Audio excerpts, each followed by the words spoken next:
Except for the average sale price, the real estate stats for Thanksgiving week in Portland Metro real estate were pretty much down across the board. No surprise there. The big story this week was all about mortgage rates. Let's get into the stats and trends.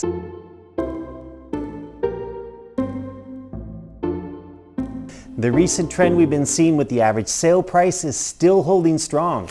For several months, we've been kind of treading water compared to last year's average sale price, but recently the numbers have been a little bit stronger. Not much, but a little bit higher. This last week, the average sale price was up by a mere 0.3%, but that's coming off some bigger positive numbers in previous weeks. In fact, 5 out of the last 6 weeks, the numbers have been higher. The average sale price is inching down right now, and it should continue to do so through spring. Shouldn't be a surprise. In a typical Portland market cycle, our highest average sale price is typically some week late in May, and then the average starts to fall gradually and continually until the next spring buying season kicks into gear in February or March. The median sale price is also down versus last year, and what that indicates to us is that we're seeing more transactions on the lower end of the market than we are on the upper end of the market.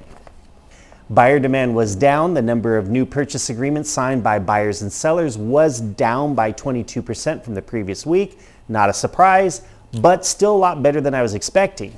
The number of homes that actually sold and closed was down by 50% this last week, but I would expect that number to rally in the following week. No one likes to complete a sale, sellers, buyers, and realtors, just before Thanksgiving or just before Christmas. The supply of homes available for buyers to purchase continues to move down.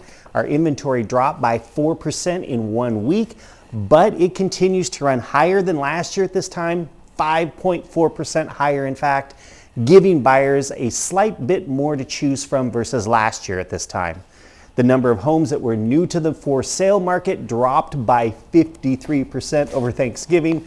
Again, expect this number to rally next week.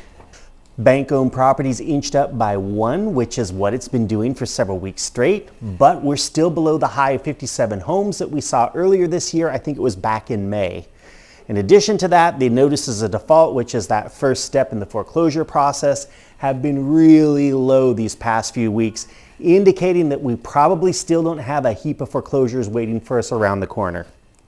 The big story of the week, once again, is in falling mortgage rates. As of Thursday the 30th, I saw the 30-year fixed advertised for 6.625%, best case scenario. Where are rates headed? Well, one of our best indicators of where they're going is the yield on the 10-year Treasury. That had been steadily falling for several days straight, but reversed that trend just a bit today. So the sliding rates may have stalled out, at least for now. Obviously, we'll keep an eye on that and keep you in the loop. That's all I've got for you this week. Be sure to check in here next week for the latest and greatest in Portland real estate trends. Please like this video and subscribe to this channel if you haven't already. Have a great weekend, and I will see you here next week.